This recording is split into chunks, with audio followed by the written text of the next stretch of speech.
are listening to WHOA Podcast, coming to you from Gainesville, Florida. Hello, everybody, and welcome to another episode of the WHOA GNV Podcast, the podcast bringing you businesses and individuals that make you go, whoa! My name is Collin and my co-host is a master of UCE, that stands for Ultimate Customer Experience, champion of communicating clearly, and captain of Team Innis Farrell. Let me introduce the one, the only, Michael Dees. What's up, man? Nothing, just a couple of rum and cokes. I like how many eyes are in Michael here. I know, that's why I said that. Yeah. I feel like she did that on purpose so I could make sure to do that exactly like that. What's up, man? I like the champion of communicating clearly too. That's my favorite core value, and I think she probably knows that. Is it? Yeah. Communicating clearly. It's the hardest one, but core it's the one I'm value obsessive number over. 7. Yeah. That's vital to teams. Yeah. Communicate it's clearly. So hard, but it's so necessary. Yeah. So what's up? Not much, man. Another nighttime podcast. This is good. The energy's I know. good. I love recording at night. For those of you that are listening to this at Monday at 8 a.m., we are recording this on Wednesday at 9 p.m. I'd love to know if people can tell the difference. Blind we should have a watch. contest. Yeah, we should. Which episodes? We probably say though. I mean, I'm sure, but maybe from this point forward, I don't know.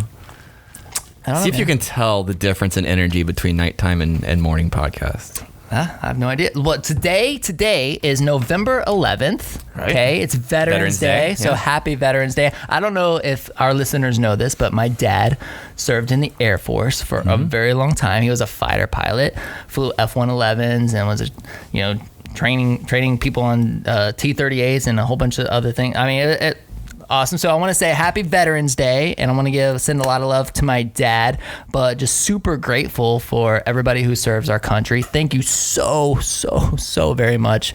You guys, I just love all of you. So it's awesome that today is Veterans Day. Absolutely, yeah. And actually, while we're on it, I want to give some just shout outs. You know, we started doing the nonprofit shout outs, but I thought with today being Veterans Day, I thought it would be really awesome just to kind of highlight a lot of the veterans programs that we have, right here in Alachua County and in Gainesville. So we have Alachua County Veterans Services Division. Kim Smith is the director over there. Mad love for you. Tyler Laborde, I think I'm saying that right. Team RWB. And Florida for Warriors. Then we have Matthew Burke, who runs Tin Can Inc. So just mad love to you. And Michelle Dunlap, Service Dogs for Patriots.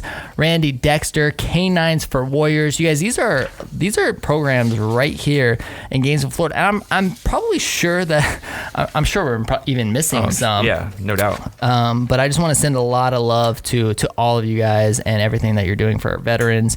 It's pretty awesome because, did I tell you that I spoke at the Veterans Entrepreneurship Program at UF? No. When was that? I don't know. It was a couple months ago, I think. But you do a lot. It's tough to keep up with them. I know it really is. But it was an honor just to be asked to go and speak to the Veterans Entrepreneurship Program. UF does this, and so mad love to the University of Florida for doing this. But they really coach entrepreneurship to veterans who are now retiring and getting into the next stage, and they want to be entrepreneurs. And I just think it's an awesome program, and I was just honored to be able to go and speak to that group and just met a lot of incredible veterans who did amazing things serving this country. But then to be able to it's hard to even I can't even give back enough. Right. You know what I mean? They do so much for our country. So the fact that I was able to even do just this 1 hour talk was super special to me. And I feel like it's not nearly enough, of course, for everything that they do. Mm-hmm. But it was still honor to do that. So anyway, happy Veterans Day. It's awesome, and I'm excited to get into this episode. But before we do, I'm gonna let you give a shout out to our sponsors, baby. Right, Opus Coffee. How about Opus Coffee? How about that new place you still haven't even taken me to yet? Opus Coffee just opened up their brand new location, 800 Southwest 2nd Ave at end of September, right? Yeah. So I know you've been there several times. I've walked by it, looked in from the glass. That's all I've gotten to do. But it's a beautiful space, I hear. But definitely mad thanks to Opus Coffee for sponsoring this podcast. And go check out their new space there in the Innovation District. Okay, so we're gonna do our next meeting there. Okay, finally. Because so just so our audience knows, I've been having all of our repaint meetings there. So every Monday, take me there. Every Monday morning, we've had our repaint meetings there, which is awesome. And they even have like a little conference room that you can like reserve out and stuff, which is really, really cool. But even without that, there's so much space, and it's a beautiful space. And you guys, all I can say is like, please support our sponsors. The fact that they even like contribute, to this and to the success of this is awesome. I'm just pumped and grateful for those. And for anybody who wants to sponsor, please reach out to me. You can reach out to me directly at Collin with 2 L's at repaintthewall.com. That's our digital media agency, and plug. And I can definitely get you set up with a sponsorship, but all the money goes to funding this and helping us keep this going. And it's great because I was talking to our awesome guest, which I cannot wait to introduce, about the podcast, and just again kind of reflecting the fact that we're at episode 79. Mm-hmm. And, I can't even think about the impact that this is going to have, episode 500. And, Dude, it's just crazy. I know, it's crazy. We've been like planning 2020 already, kind of looking ahead. Here we are at November 11th. Like the rest of the year is already booked out, which is awesome. And we have plenty of applications coming into the website. And it's just so cool to see everybody getting behind this. And so I don't want to spend a ton of time. All I want to do really quick is just say thank you to all of our listeners. Thank you to everybody who supports this podcast, that has bought a shirt, that has subscribed on Patreon, that is sending sponsors our way, and that are just listening and leaving us a review and everything, just helping and encouraging us to 100% just keep making it bigger and better. And if you share it with somebody, like, thank you. It's awesome to see how far it's come in 79 humbling, episodes. super gratifying, and it keeps the passion, it keeps the hunger to keep doing what we're doing. Man. So I'm pumped. Are you ready to get into the episode? I know. I'm sorry to everybody who's listening, and we spent like 10 minutes. Okay, get on the guest. They're like, yeah, let's go. Let's get into the episode. And I can totally empathize with that because I'm long-winded to begin with, so I apologize. But you guys, today on the show, we have Dan Weisman of the Weisman Law Firm. And I am pumped because he is a veteran in our armed forces and served in the Army. Dan, thank you so much for being here, and welcome to our show. Thanks, Collin. It's really an honor to be here. I appreciate it. Yeah, man. It's here we are. It's nighttime. I'm feeling loose. I just spoke at you up a little bit. I'm like ready to get into it. So our format, we like to just really start with your story, man. And I would love to hear, like your service. Thank you for that, by the way. Sure. And then how you got into law. So tell us a little bit about your story. Yeah, man, I'm glad to do it. I'm a Gainesville guy and have been for some time. My folks moved here in like 82, 83. I must have been 4 or 5 years old, something like that. And Gainesville was a great place to grow up. So you're an ACR. Yes, sir. Of course. Yes, sir. You've been here a long time. I am an ACR with pride. Yes, sir. What brought them to Gainesville? College. Okay. Yeah, they were coming here to work on their master's degrees, and that's what brought them to Gainesville. And this has always been home to me, even though I've spent certain periods of time away. Mm-hmm. Yeah. But we're glad to be back here now for sure. So cool. Grew up here. I'm a Gainesville guy. GHS, old Purple Hurricane, class of '96. Okay. Went on to UF here for undergrad, and I guess I just got the bug, Hold on, real quick. So I'm very interested about this. Just completely off subject. But, I'm raising my family here. I got 2 boys. They're 10 and 6. I'm just kind of interested on whether or not they're going to go to the University of Florida, if they're going to grow up in that culture and want to be Gators, or if they're going to like look at Gainesville as like, oh man, I'm peacing out. See ya, Gainesville. Right. Like for you, like was it kind of like seeded that you were going to be a Gator, or were you like, did you think about going somewhere else, or was it always like, I'm going to be a Gator? So I know what you're getting at, right? Like, I had buddies in high school that were just chomping at the bit to get on out of Gainesville and, go explore the wider world and all that good stuff. And then I had friends who just recognized that this was a great place to grow up and, grew up here and haven't left, and they're still happier than clams, you know? So I've seen it both ways. Me personally, I'll tell you this. I grew up here, and of course, as a kid, you don't understand, that you're growing up in a good community that's great for raising kids of your own and all that stuff like that, because kids don't know that kind of stuff. But, I've been around the block, been all around the world, and this is the place where my wife and I chose to bring our boys back here to raise them up. Okay. So, cool. Yeah, love Gainesville. Awesome. Yeah. All right, so sorry. Continue on. It's all good, man. You went to UF?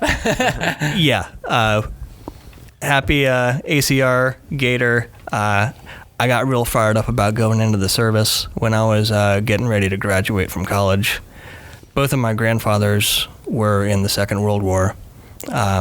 My grandfather on my mother's side was a French Jew who was an officer in the French Medical Corps and was in Paris moments before Paris fell. He was able to extract himself through Morocco and whatnot in what will be another story for another time, and made his way back to America, where he was a psychiatrist for a number of years. On my father's side, my grandpa was in the war in the American Army, Battle of the Bulge, and had a really an honorable term of service, and those guys really, instilled. I just respected the hell out of them, and so when I was a young man coming up, cutting my teeth, I decided that service was something that I wanted to get into. Do you remember like what, year, like how old you were when that happened? I do remember it, and I can tell you exactly what it was. Okay. A couple of guys that I was friends with, Gainesville guys, but East Side guys, IB program type dudes. We had taken a Euro trip during our sophomore year of college, right? London, Paris, Amsterdam, Prague, whatnot. A typical college Euro trip, roughing it with backpacks and whatnot. When we went to Prague, what I saw was this beautiful, ancient city with smog on the buildings and people with just a sense of desperation in their eyes. And for some reason, sometimes it takes you till you're like 20 for things to click, but I looked around at this beautiful, amazing place with these people, people that wanted to live good lives. They were just beaten down, and something just locked into place, and I really kind of got a strong feeling that this was because the government that these folks were living under wasn't doing them right. And it's not like the government that we have here that was installed by, the founders over 200 years ago, and, for all the great things that we have these days. And I really just had kind of like a road to Damascus type moment. And came back stateside, and I guess it wasn't too much longer after that I went over and, went to the recruiter's office right over there on Archer Road. At least that's where it was back in the day, and raised my right hand and decided that I wanted to go in. Okay. Yeah. So what years did you join the military? So my boot camp started on June 6th of 2000. Okay. I was up at Fort Benning, home of the infantry. up there in Georgia, kind of near Columbus, Georgia, Phoenix City, the Georgia-Alabama border. I was there for boot camp, officer candidate school, and then when I chose to go into the infantry, I was there for a number of, infantry type courses, airborne school, ranger school, whatnot. And then I moved on to my first couple of units, and that was pretty much the shape that the next 3 or 4 years took. Okay. And so, and you've been to Iraq, right? Yes. So, because you said in 2003, you led soldiers in the 101st Airborne Division. I have it here in my notes. So that's how things ended up turning out. Yeah. I mean, I wanted to get in. I want to talk about your law firm and everything else, but I'm super interested, right? So in this, you make this decision to serve, right? And then you actually, is it going through your mind that you're actually going to go to a place like Iraq? Well, now what's that whole hornet's nest hadn't kicked off, in 2000 when I joined. When I joined, it was for, reasons of, I think, general well-intentioned patriotism and, a love for my grandfathers and stuff like that. And that is also, I think, what made me choose the infantry of all the different, jobs in the Army. At the time, in, that pre-9/11 and just post-9/11, time frame, Korea was, considered one of the better places to go, if you want to be in, one of the vacation hotspots around the world that you have the chance to go to as a service member, right? And so my first duty station was over in Korea in a place called Camp Casey, maybe 10 or 15 kilometers shy of the DMZ up there. And that was a great experience, great unit, great guys, great time. I was there for about a year and a half. Were you already married at this point? No. Oh, okay. No.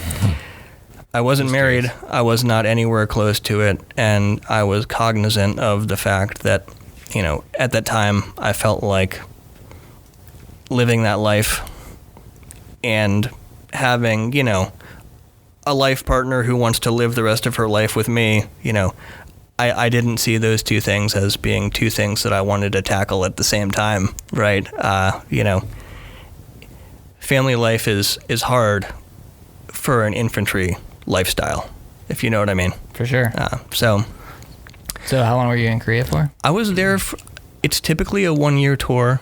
I had a great platoon, so I extended and stayed for an extra 6 months.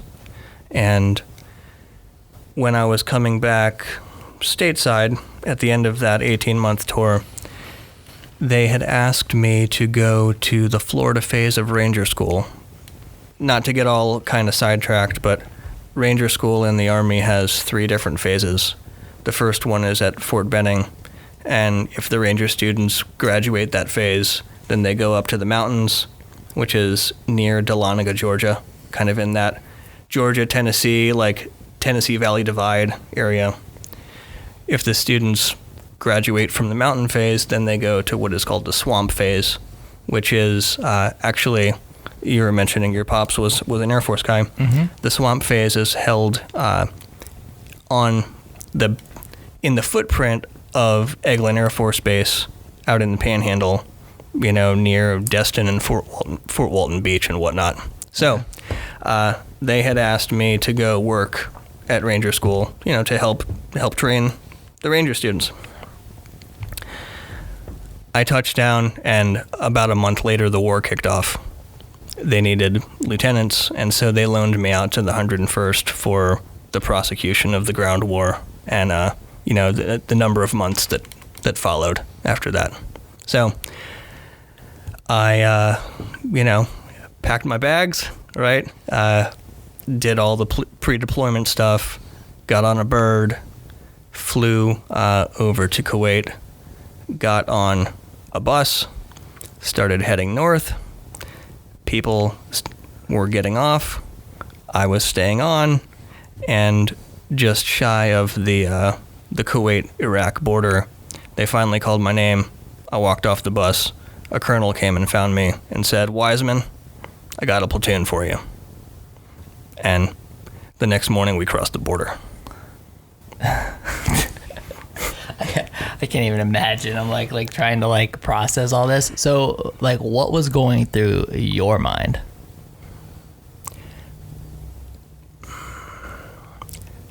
A lot. You know, when you're young and you're well trained. And how old were you at this time?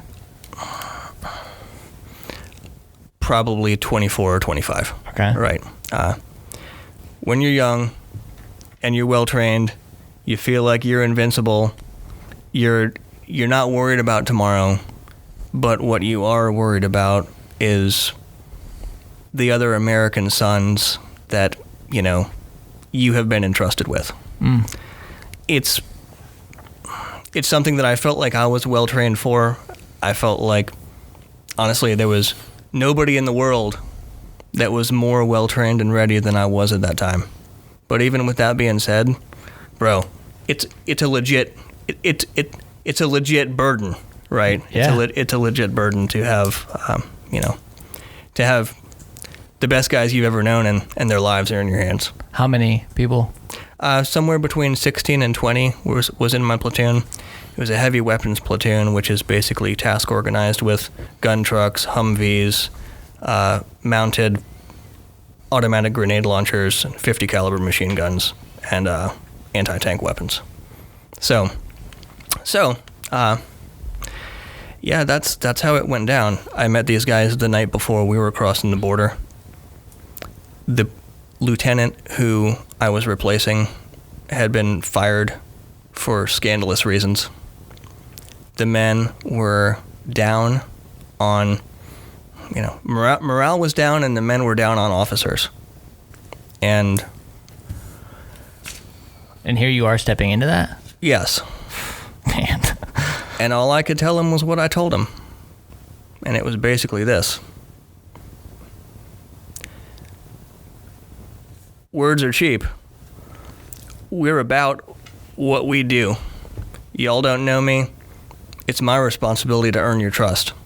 And I'm going to do it. When we cross that border, don't kill anyone who doesn't need killing.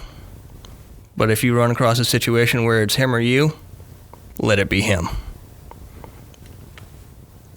And things went fine. That's pretty much how it went. So we racked out, got up nice and early the next morning, and got after it. Dang. Yeah. So that was a good and very eventful deployment.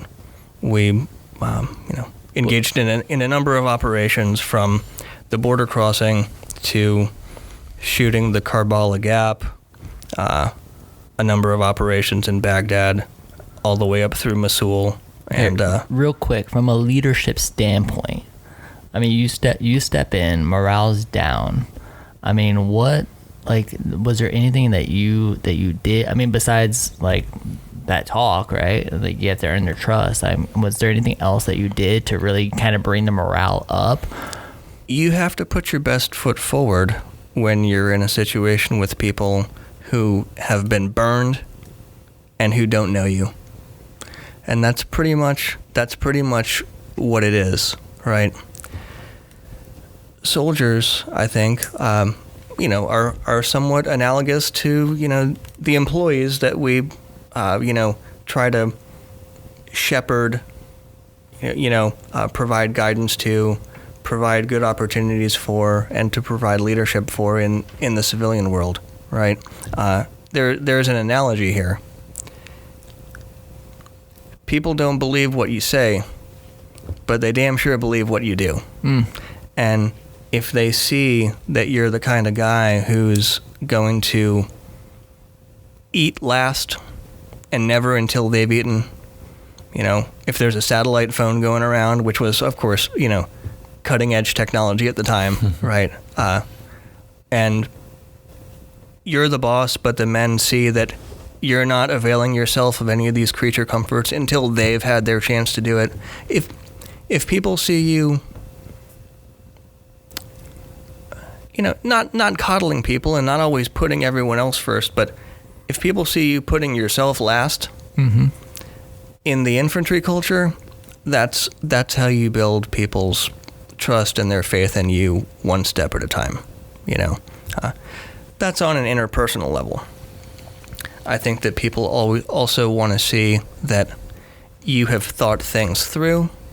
People want to see that whenever you're engaging in any kind of endeavor, that you've thought it through all the way to the end state, and you've begun action with the end state in mind, right?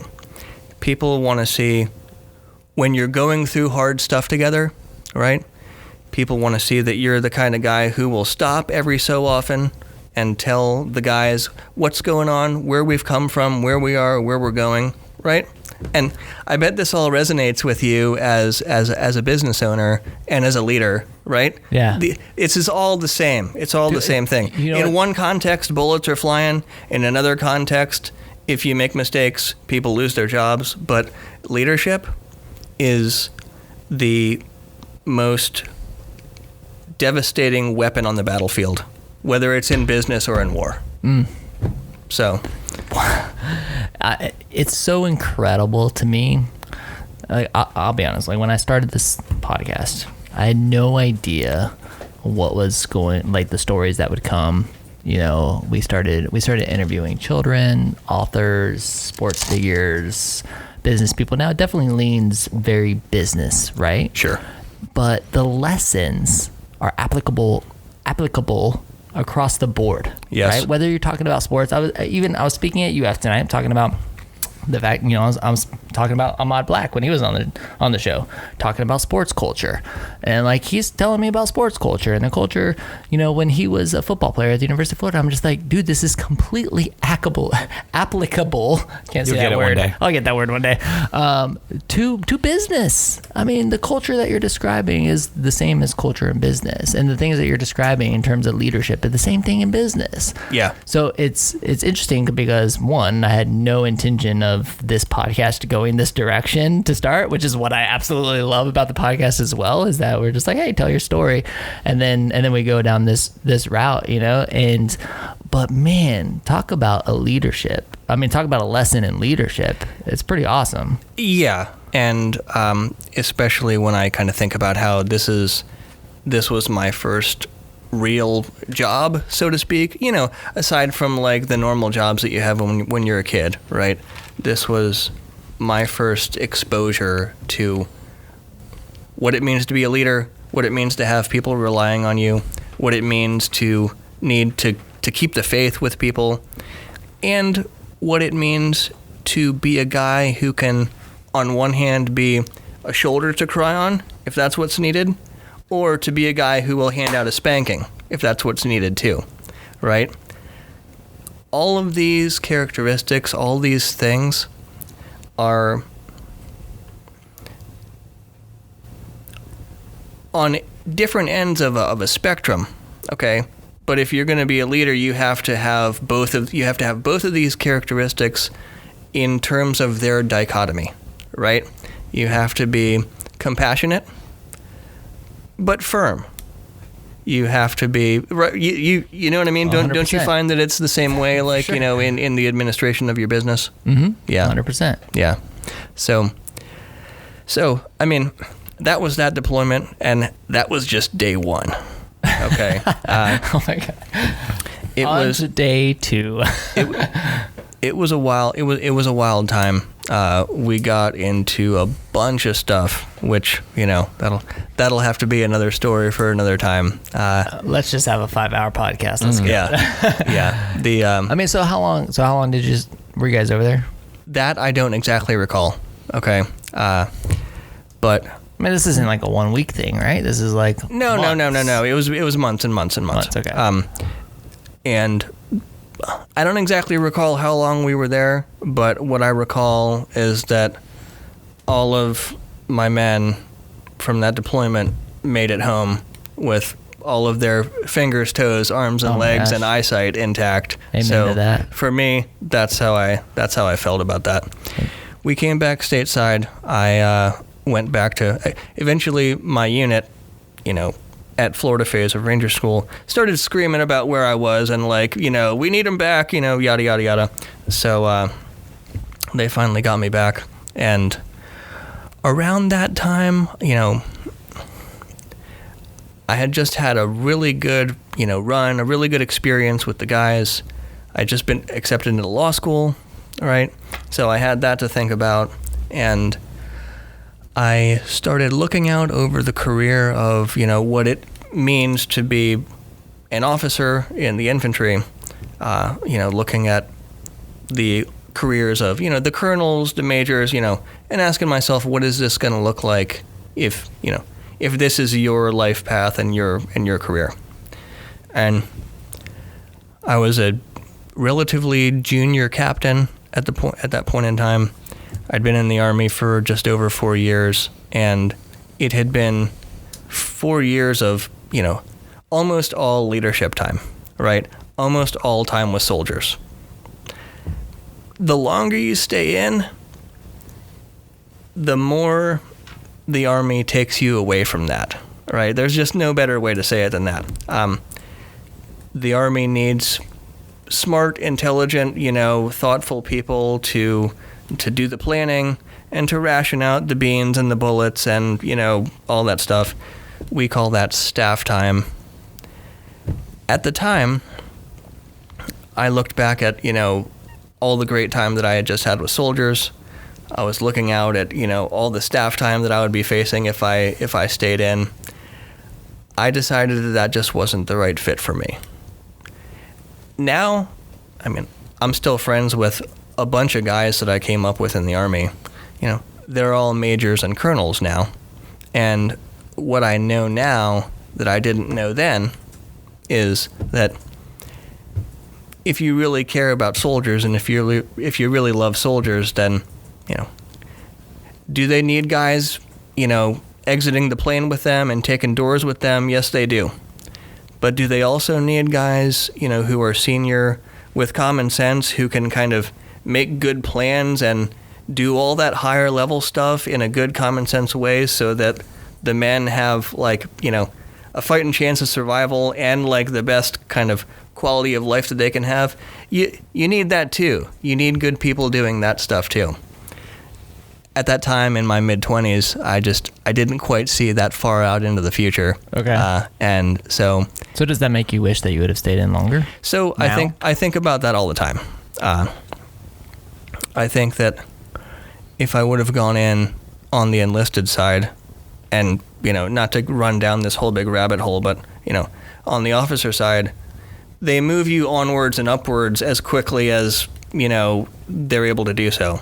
On the enlisted side, you can work your way up through being a private, a corporal, a sergeant, a more senior sergeant.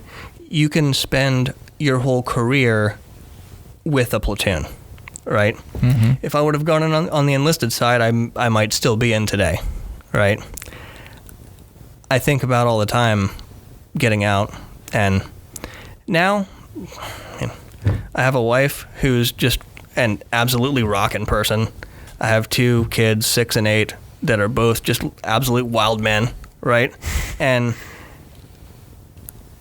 I wouldn't change anything about how things have turned out, right? So you can't kind of belabor all the what ifs. But, yeah, for sure.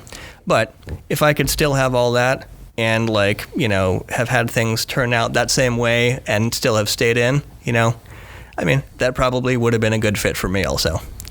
But after I left, that experience ended up really being relevant and paying dividends for me in some other career choices that I made, which I don't think that those opportunities would have opened up for me, if I hadn't, kind of walked that certain path. You'll understand what I mean by that in a minute. Okay. But so I got out, came back here for law school, met my wife, and we moved to Tampa. That's terrible. No, I'm just kidding.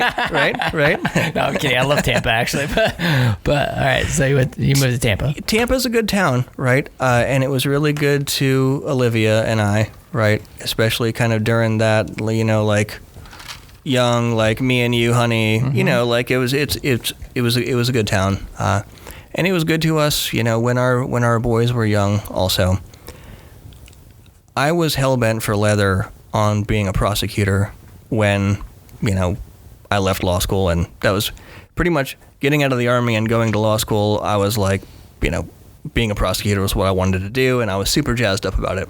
Okay, can we touch on this for a minute? Like, what was it? Like, why did you want to go to law school?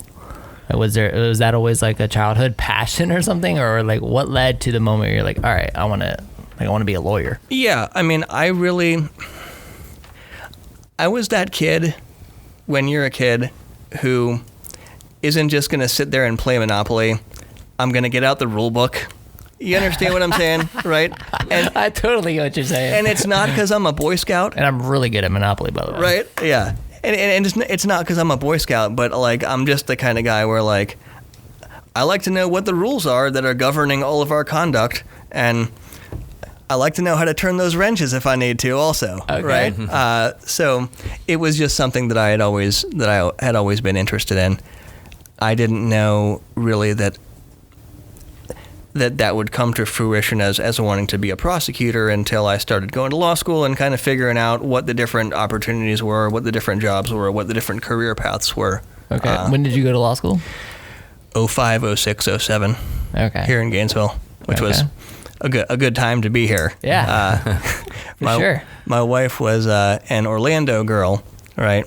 But when she came here to Gainesville, aside from having questionable judgment in men, it was a great time to be. Honest, right? Like, All right.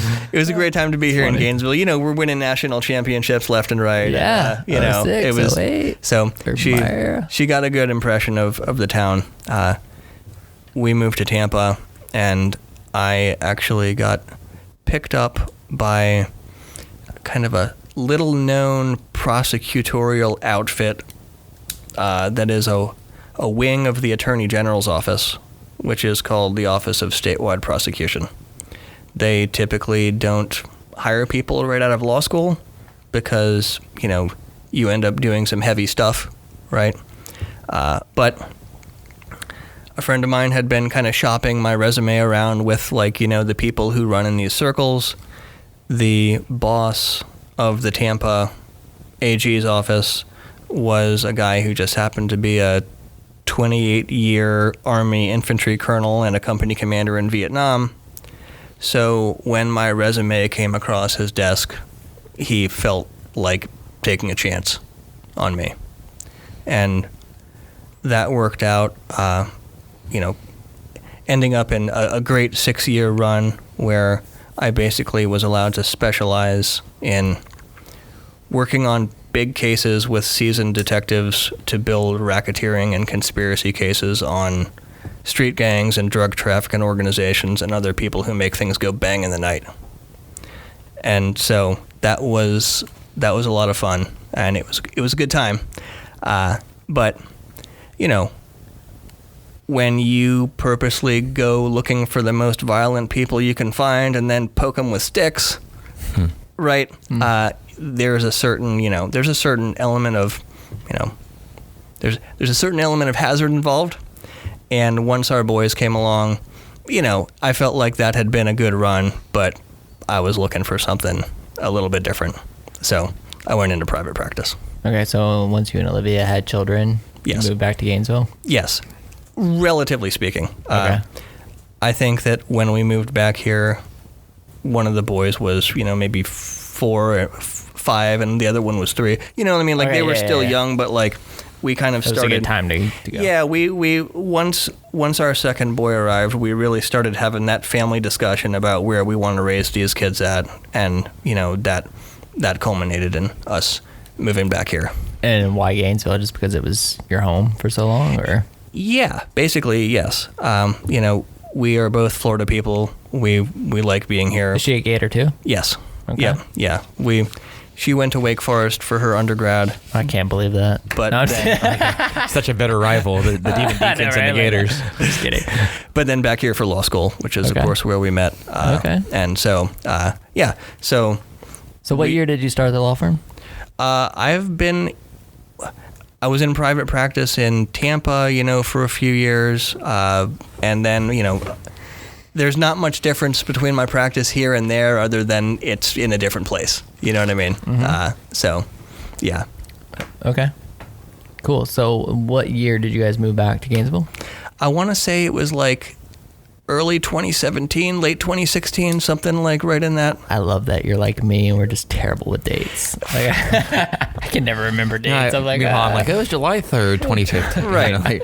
Yes, I can tell you what's going on, but as far as dates go, it's the time does right around. Yes, that time. right. Yeah, between sometime in a 10-year period, right? Yeah. So you've been back for a few years. Been back for a few years. I still do kind of feel like I'm getting my my ACR sea legs back. Okay. Right. All right. But definitely having a great time at it. Okay, cool. And I know for a little while, like you had a small business, right? Like a junk removal company. So there is this junk removal company that's very explicit to veterans, right? All of the business owners are veterans, and it encourages you to go hire veterans. I had been spinning that up, as in addition to everything else that I've been doing. Obviously, don't have enough. Right. Yes. Yeah. So I took a brief hiatus to get that spun up. And when my law practice got busier and busier, and I found myself like deeply involved in the management of two very active businesses at a time, it became evident to me that Tarzan's got to pick one vine to swing on, right? Yeah. And so, now I'm 100% law practice all the time, right? Which is good and keeps me busy. Yeah. Yeah. You gotta stay focused. Yes, you got. I'm very like, Collin? Anybody who knows me knows that I am definitely not an entrepreneur who is like super focused on one thing. I have a passion for entrepreneurship, so I'm constantly, somebody could approach me tomorrow and be like, "Yo, I got the business opportunity for you. You can invest and own 10% of this company. This is what it does. Here's how much it is. Like, do you want to do it?" I'm like, "Hell yeah, I want to do it. Let's go." I love building teams, impactful teams. So I'm definitely one of those guys who likes to do a little bit of everything. But sometimes it's hard. It is hard to stay focused. It is. And hell, like even this podcast. This podcast right now is a glorified hobby. You know what I mean? Like we're investing a lot of time, a lot of money into it, and I absolutely love it. And it's I talk about, it's the highlight of my week. I love getting in here and recording. Yeah. And the fact, I told you, the fact that I'm doing it twice this week is Right. I'm on cloud nine. Right. The fact that we've recorded twice in like this 1 week period. I know that for everybody's listening, I understand that we put them out every Monday at 8 a.m. But recording wise, we've recorded twice this week, and I'm on cloud nine, man. I love this so much. Yeah. And I'm just like, just keep spending money. You know what I mean? Well, once you hit episode 500, it'll be. I hope so, man. Be worth it. I hope so, but I enjoy it so much. But no, I'm definitely, so it's hard for me. Well, there's an old saying that goes, a person can have as many investments as you want, but you can only have one business. I don't know whether that's true or not, but I think that is an old saying, true. right? I definitely think that's 100% true. I wouldn't be able to be focused on New Scooters for Less and our media unagency repaint the wall, right? Like I'm over here now. Sure, like I definitely consult, talk to me, but he's running the company. Yes, you know what I mean. And yes. Like, would I be able to run both companies? No. Like, absolutely not. Like, he's running New Scooters for Less, and I'm over here focused on the new thing, right? And then together we do the podcast, which is just a hobby. It really is. I mean, like, it could turn into something else, but right now it's just like it's a hobby. It's our way of giving back to Gainesville, So, yeah. But anyway, I guess I'm the guy who likes to like be in everything. So you were telling me that you have. New Scooters for Less has been in business for getting on 15 years now, you said? 15 years in March. this past March. That's pretty impressive, man. Thanks, man. Yeah. Yeah. Do you remember what the scooter scene was like when you were here the first time? All right, in 2000. I don't remember there being very many of them. So you were here in 2000? So I mean, I grew up here. You know, like I recall this area as being like that area kind of near the old health food store called Mother Earth. Do you remember that? Yeah. Like so. What years were you at UF though? 96 through 2000. Okay. Yeah. Okay. So when you graduated, I started. Okay. So I was here from 2000 to 2004. So, dude, it's so interesting to see like the layers and. Oh, hold on though. So you were here 96 to 2000. Yes, for undergrad. You got a championship in 96, and then you came back in He's been here for all of them. 2006. Bro, maybe I'm the good luck charm. I'm saying, Right? Like- I'm saying, you've been back since when? 2016, 2017. Yeah, like, so you know, we're on the clock. couple of building years, and We're on the you clock. know, I like hey, it. Well, Who knew? But if now you we listen- know. Hey, if you listen to Scooter Magruder, the Gators are going to win a national championship Yes. this year. So, you know, He thinks everybody's getting. He's like, Florida Gators will win a national championship. listen, guys, I love that guy. if I have to He will be on the podcast one day. I'm putting this out there. Scooter Magruder, if you hear this, you will be on this podcast. Yes. We need to make that happen. And if I have to be the good luck charm, you know, to bring us another not a national bad championship, then For sure. that's a burden that I'm willing to bear. Okay. bad Yes. gig. Thank you. Thank you for that commitment. We appreciate it. So, I mean, all right. So, law firm, moved to Gainesville, 2017. You had this junk removal business for a little while. For a minute, yeah. Okay, for a minute. I mean, I really love that this employed veterans, Yes, and that's what I liked about it too. and that's why you got into it. Yes. It's a franchise or Yes, Okay. It is? It's a franchise, and the whole And jam is is that they employ veterans? That is yes, the jam. That's the whole jam of the Okay. company, which is why I got into it. When we moved back here, I really was kind of blown away by how great the veterans community is here in Gainesville. And I don't know any other way to say this than to say that Gainesville, for some reason, like punches above its weight in terms of like how strong and vibrant the veterans community is here for being that it's like a mid-sized, smaller town, right? Does that make sense? Yeah.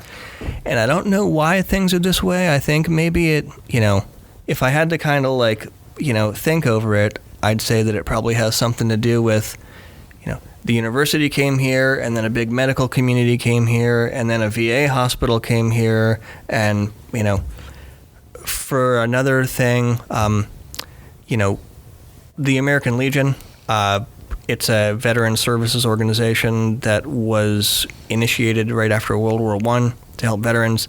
I think the second American Legion chapter in the country was formed here in Gainesville. I believe that's a fact. So, there's just been like real deep roots for a great veterans community here.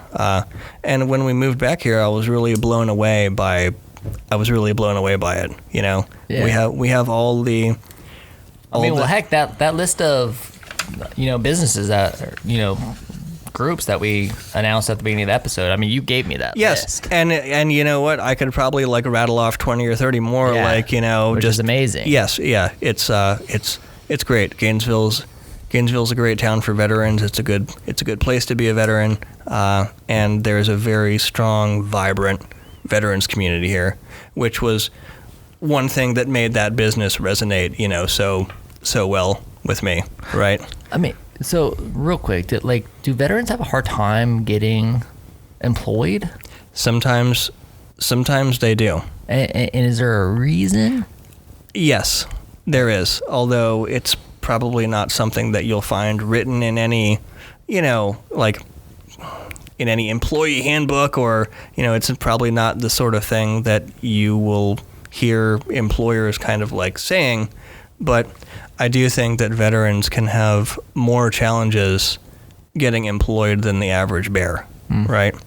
And I think that one reason for it is that when an employer looks at a veteran and he sees a person who has really seen some shit, I think that there is a lot of times concerns on the employer's part that, something might happen here in the workplace that's going to hit a little bit too close to home, for this guy, and he might have a rough go of it. I think that that's a perception that people have, and so it can be hard for veterans to find jobs, and I think that fact is corroborated by some of the statistics that the Department of Labor keeps and stuff like that. It's kind of a known thing. Now, with that being said, the federal government, of course, is very good about hiring veterans. That's a known thing. A lot of employers go the other way and say, we love veterans. We feel like these guys have been, already inculcated with a lot of the leadership skills and, the interpersonal skills that we want and that we need. I think a lot of employers see veterans as people, for sure. Yeah, see people as coming from a culture of teamwork, 100%.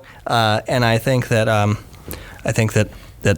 those are the good stories. Right. Those are the good stories. I mean, hell, and beyond that, the fact that these individuals have served us, how can we not give back to them? I mean, anytime that I have the opportunity, whether it's speaking, whatever, I want to give back everything that I can. Yeah. So, I mean, and the other thing is when you're hiring veterans and you get a couple of veterans all together, they working together just in and of itself can be a therapeutic thing for people who have been through some intense stuff. Right? Having another guy to work shoulder to shoulder with that has walked some of the same earth as you and been through some of the same things as you can be a very therapeutic thing, for all those guys working together. So it's a good thing. For sure. And this is a good town for it. Yeah. Did you find it tough? That makes me great. Did you find it tough to get back into civilian, mode? Yes, I did. And I'm a guy who has been blessed with a loving family and, what we would call a decent support network, of people to be there for me and spend time with me and, Sure. and all that stuff. A lot of veterans, go overseas and they see the things that they see and then come back stateside, to a land of, Wi-Fi and Walmart parking lots. Okay? And, for a lot of guys, I don't know exactly how to say this, but it's kind of like this.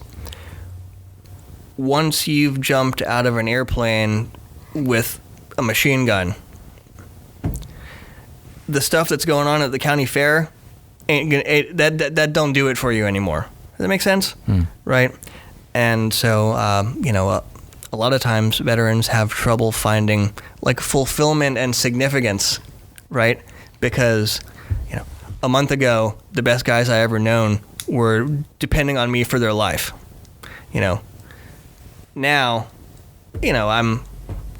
I'm picking up the kids and mopping the floor. You know what I mean?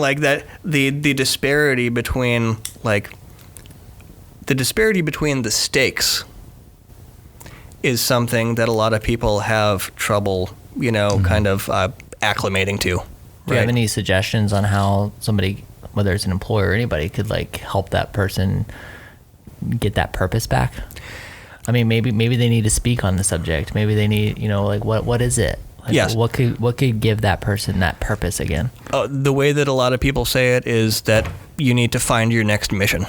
Okay. That's what it is. That same sense of fulfillment and purpose that you got out of your military service. There is a way for you to find that, in the civilian world too. Sure. You just got to find that bone to sink your teeth into. Yeah. And it's so interesting to me, because one, I don't know what it's like, right? I haven't served in the military, and I have, my father has, right? And so I can empathize with the families. I know what it's like. I know what it's like not having your father for a year, my dad was a fighter pilot. He flew F-111s. He flew in Desert Storm. And he was gone for a long time and stationed away from us, So I can empathize with the families, but like when you start talking about like what it's actually like serving, I don't know. But as an employer and somebody who wants the very best for these individuals, like I'm fascinated because I want to know how to instill that purpose, and I want to know how to give back. I mean, so what would your suggestions be to our audience who is listening, which is a lot of business owners. We have a lot of business owners that listen to this podcast. Yeah. I mean, what can they do to give back and serve to the veterans? Like what can we do? Well, I think that, if you look at some of the writings that guys like Sebastian Junger have done on, you familiar with him by any chance? He's a guy that wrote The Perfect Storm and a number of other like books. He's an excellent journalist, and he really tackled this subject. He tackled the subject of why it is that we have so much trouble reintegrating our veterans, especially our combat veterans, back into society. Okay, and his takeaway from it is that these guys go over there, they do some pretty intense stuff, they come back, and then there's this gaping divide between them and what they view as the civilian world. And just, no one is kind of like reaching out the hand of friendship, into that open divide, right? And is it the responsibility of the veterans to do that? Yes, they should be leaning forward in the foxhole to kind of to make friends and to make connections and to try to kind of just one step at a time, get themselves back into the fold. Is it the responsibility of the civilian community to try to reach out a hand and make a friend? It's everybody's responsibility, right? But we don't have any kind of general societal event, right, that encourages these guys to kind of come and get out of their shell a little bit and, make a friend and tell you about their experiences. They will do it. It'll be therapeutic for them and good for you, and the chance for, everyone to build a relationship and make a friend. I think there's no quick, easy answer to it, right? But that's where I'm at on it. Okay. It all starts with a conversation, right? Yes. Yes. I think there's a lot of, I've talked to people that have served in the military before, and they're, you can never know what I've been through because you've never been through it. Of course. And as a civilian, I'm like, I could never know what you've been through because I've never been through it. And so that's where the conversation starts and ends. Right? Yes, exactly. And you're exactly right, Mike. And it doesn't need to end right there. So I think that's really where it's at. True. It's effort. Yeah. I mean, this has been incredible. Yeah, I don't think I expected it to go this direction, but that's what's so awesome about doing this podcast. I love it so much because it's just I don't know what I'm showing up for sometimes, and I just ask people to tell their stories, and then I just become infatuated with that. What an incredible story. Well, I think we're really, we're in unprecedented times now, right?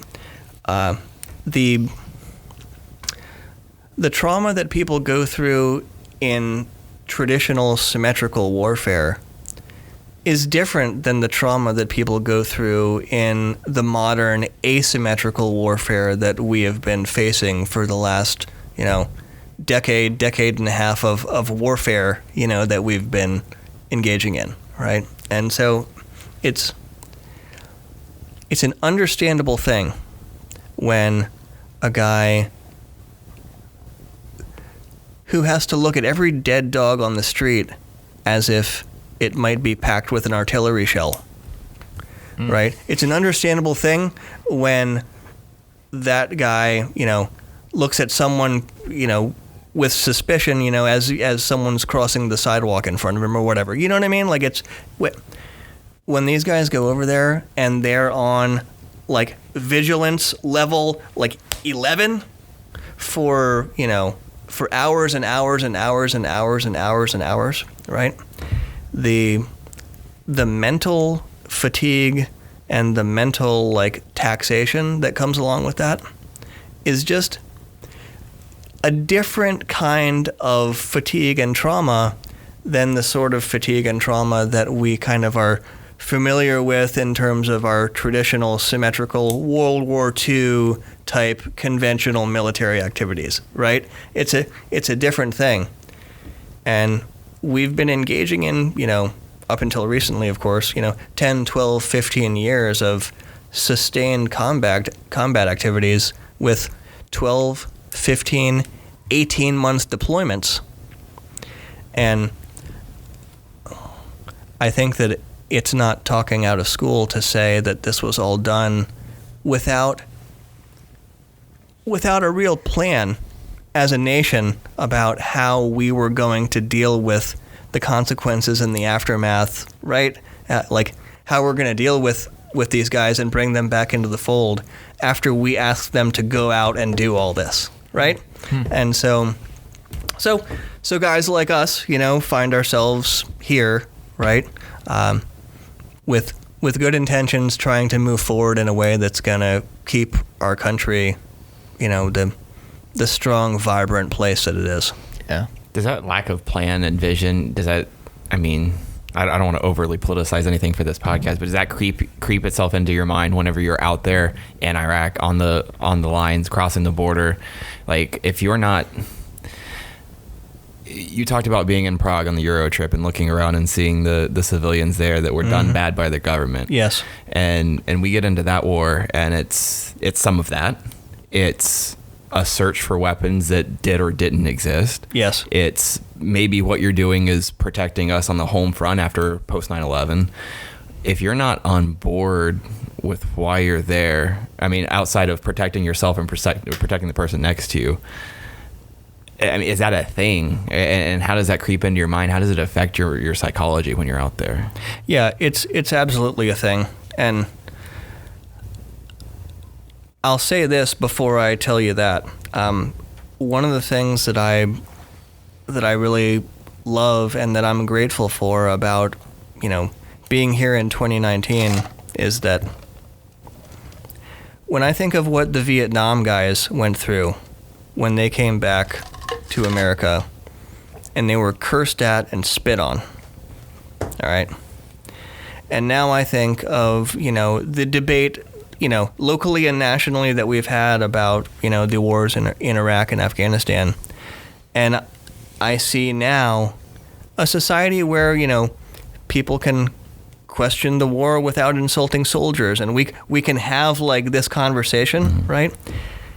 It makes me very, not just thankful, but very humbled. And when I think about what the Vietnam era guys went through, there's a lot of burdens that I don't mind shouldering, but that is one burden that, I'm not sure I could bear.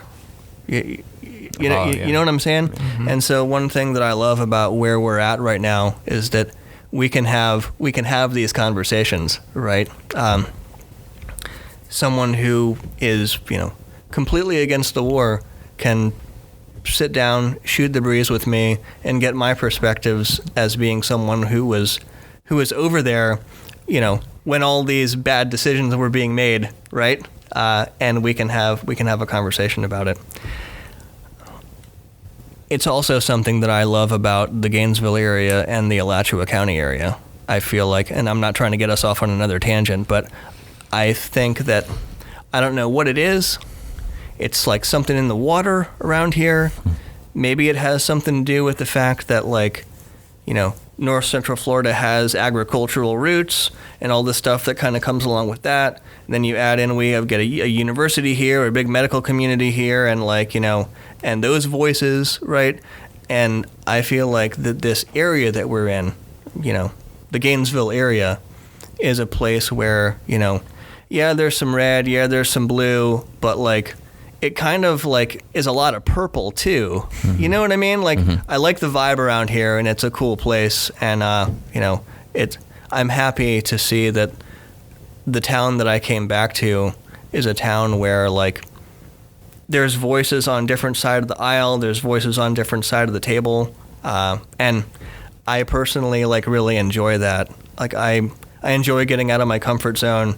I enjoy hearing other people's perspectives that I don't know about and that maybe I don't agree with. Like I'm cool with that, and I like that this is that kind of place. Now I'll answer your question. All right? I think that we have what I call the soldier's compact, the soldier's contract, right? You know how like in society we have like, the social contract that, like that the old philosophers all talked about, the first caveman sees the second caveman clobber the third caveman over the head with a club, and then they all get together and they're like, oh, okay, well, we don't want that, so they all agree to kind of, for each of them to give up a little bit of their rights to do whatever the hell they want at any point in order to like be reasonably free of getting clubbed at any time, right? That's what they talk about, the social contract. All right. Well, there's another thing that I call the soldier's contract, and here's what it is. Soldiers agree to go in, to put on a uniform, to give up and to subordinate their right to do whatever the hell they want. They agree to go in, put on a uniform, and follow orders, right?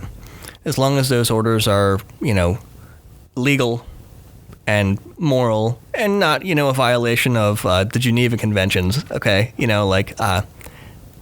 Soldiers agree to put on a uniform and go in and follow orders and do what they're told.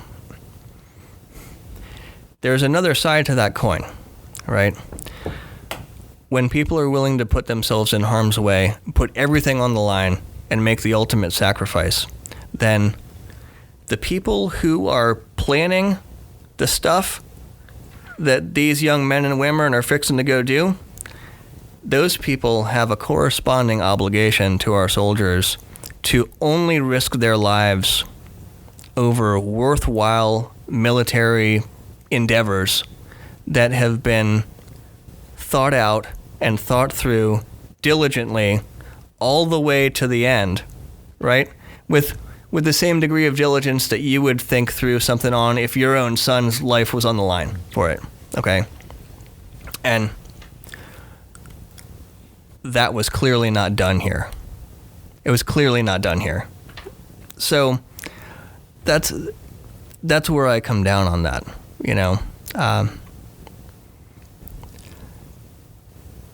These young men and women, some of the best damn people I've ever known. They put on the uniform, they went in, they did what they were told, and many of them didn't come back. That comes with an incredible amount of weight. It's heavy. And I always approach things with the mindset that if I'm going to order you to your death, I'll do it. But I won't do it without having thought the whole damn thing through, right? And that could be from the smallest, squad level military operation all the way up to the biggest operation you can think of, right?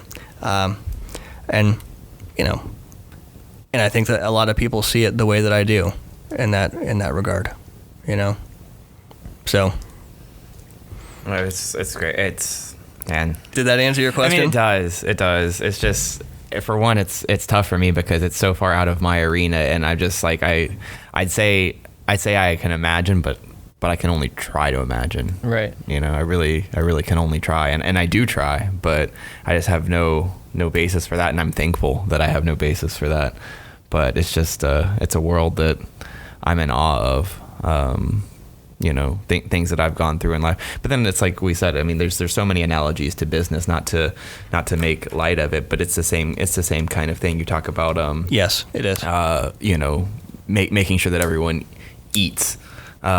Leaders eat last, right? Like, it's the same kind of thing. And in leadership, it's like there's so many things that even when people point back at you and say, they're unhappy about the job, it's like, look, I mean, I've literally thought this through, and for one, I would never ask anybody on my team, and I got this from you and from my parents and any leadership I've ever known. I'll never ask anything of anybody that I couldn't do or wouldn't be willing to do myself. Right. And so those kind of things I can draw the analogies to, but yes. And honestly, like, if that's where your heart's at, then you would have been a good military leader, right? Like, some of these things can be taught. Not everyone is born like some incredible leader, Some of these things can be taught. Some of these things, some people are born with just like more in the tank, when it comes to sure. kind of getting all that stuff just right. But, most of us do what we can with what we've got, and the rest requires training, experience, and stumbling. Right? Like the rest of us have to fail, until we realize what works and what doesn't in other people's eyes. You know what I mean? Sure. This has been so incredibly interesting and one hell of a story. Thank you so much for joining us this evening. I mean, yes, we're wrapping up and it's like 10:20 at night. So thank you for taking the time to be here. This was an incredible episode, and with it being Veterans Day, I just want to again say thank you to you for your service, to my dad for his service, and to every single military man and woman that has served and continues to serve, and and to all the future men and women that will serve. I'm just incredibly grateful for everything that you've done for this country. And I mean, the truth is, I wouldn't be able to do what I get to, what I have the honor to do every single day if it weren't for you guys. So from the bottom of my heart, thank you so much. This was awesome. I mean, to be able to do this on Veterans Day is really special to me. So dude, thank you. Thank you. I appreciate it. That's all I want to say is thank you for coming on and sharing that incredible story. And, best wishes with the law firm and everything you're doing. ACR forever. Let's go. And to everybody who's listening, I mean, I have a couple of questions that I'm going to ask in the side hustle. We understand that not everybody can subscribe to our Patreon. I get it. But if you get value from this podcast and you are able to subscribe to our Patreon, or hell, even just go to the website and buy a t-shirt, just know that the money goes to funding conversations exactly like this one. My goal is for this podcast to live on as long as I live on. And it's podcasts exactly like this one that make it super special. So thank you. I appreciate it, man. I'll tell you this. My experience in the military was the most formative professional experience of my life. When I get the opportunity to talk with young people who are considering going in the service, I counsel them that it's a great ride and it's a great thing, and I always will. And I'm honored and humbled that you would have me, of all people, out here to share today with you. And yeah, man, I appreciate it. Thank you. No, I mean, it's awesome. Keep doing you. Keep doing your thing. And if you are a business owner in Gainesville, please, these men and women who have served, interview them and hire them. That's all I can say. Mm-hmm. And can we plug your law firm? What's the name of your law firm? Yeah. So where can people find you? So I am chief cook and bottle washer at the Weisman Law Firm. I am a trial lawyer. I focus on criminal defense and personal injury cases. So for a while I was a prosecutor and I was putting them in. Now I help people when they've had a little scrape with the law. Okay. And so that's my jam. I enjoy picking juries, and I'll be picking 2 next week. All right. So Google the Weisman Law Firm. Yes, sir. Right? That's Weisman. And dude, thanks again so much for being here. This was an honor. I'm super rewarding. super grateful that you were able to join us. And world, thank you so much for listening to the WHOA GNV podcast, the podcast bringing you businesses and individuals that make you go, whoa. Whoa. Yeah, there you go. We will see you later.